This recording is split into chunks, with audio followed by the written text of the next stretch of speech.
Throughout the 80s and into the 90s, there was a large campaign to try to get kids not to smoke, drink, or try drugs. Things like DARE and the Just Say No campaign were quite big, and that even translated into video games with Wally Bear and the No Gang, a game that has gotten quite a lot of flack over the years from retro gaming enthusiasts. However, is Wally Bear and the No Gang actually more than just anti-drug propaganda?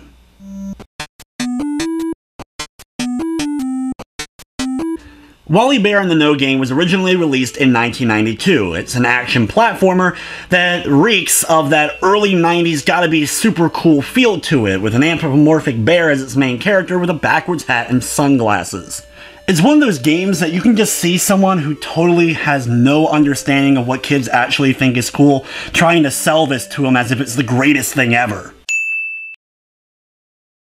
Wally Bear and the No Gang, originally known as Wally Bear and the Just Say No team, but due to trademarking of Just Say No, they had to change the name, was developed by American Game Cartridges. They would only make a handful of games, including Death Race, Shockwave, and even were the ones who ported over the arcade shooter Chiller to the NES.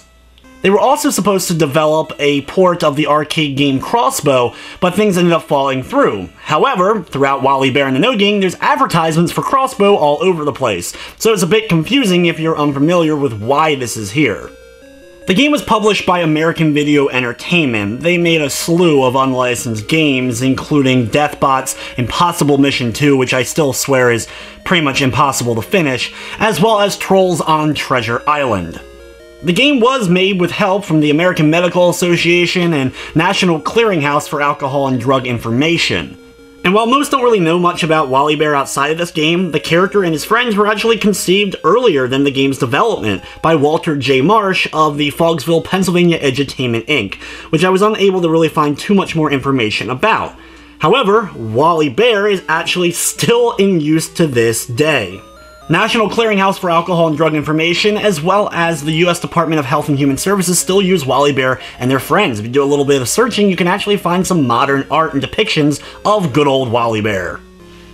The game's story and premise is pretty simple. You're playing as Wally Bear with your goal being to get to your Uncle Gary Grizzly's house for a party. Along the way, you run into your friends, and a few of which are being pressured to do drugs and alcohol by some evil, shady characters. You start off the game in the suburbs, travel via subway to other parts of the suburbs and eventually city, going through the sewer system, and into a pretty decrepit-looking area overall where people are actually trying to blow up poor Wally. Not necessarily a safe place for kids to be, but apparently this is where your uncle lives and your parents have no problem sending you on your own to this place. I guess as long as you're not doing drugs, alcohol, or smoking, it's perfectly okay to travel alone at night. Now, you can't have a no gang without, of course, other members of this gang, and what a vicious bunch of gang members they truly are, with the likes of Billy Bunny, Priscilla Possum, Rachel Rabbit, Stevie Squirrel, Timmy Tiger, and Toby the Turtle.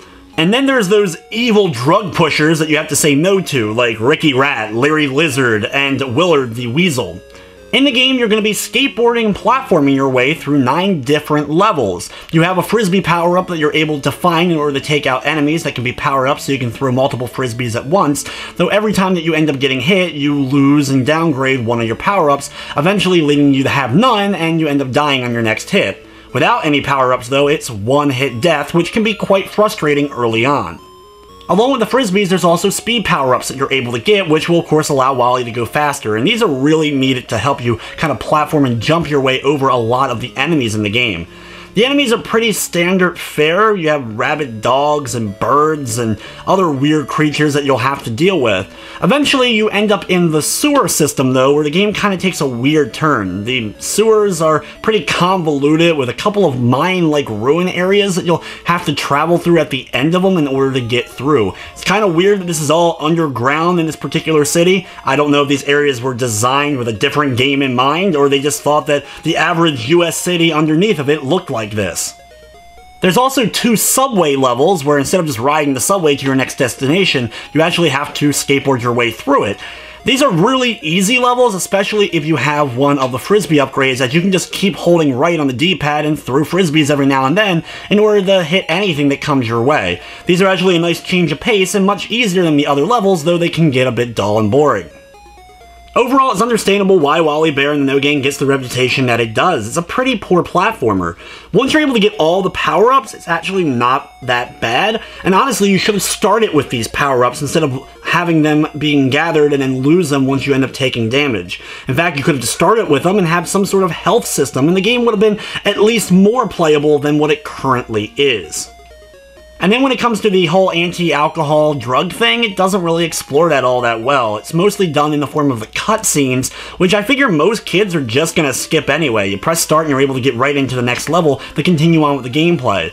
This is before we got to the point in games where we have long-winded cutscenes that end up playing. Most kids are just gonna want to get to that next level any way possible, so the whole anti-drug message is gonna end up being missed.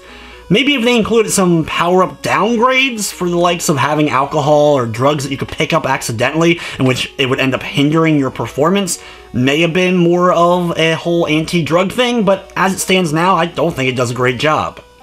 The game's manual also has a few interesting points, including the Wally Bear and the No Game Club, which for $3.50 if you sent away for it, you would end up getting a poster and bi-monthly newsletter explaining about Wally and his friends' future adventures, as well as apparently special discounts for, I guess, would have been other games from the company or other Wally Bear related merchandise.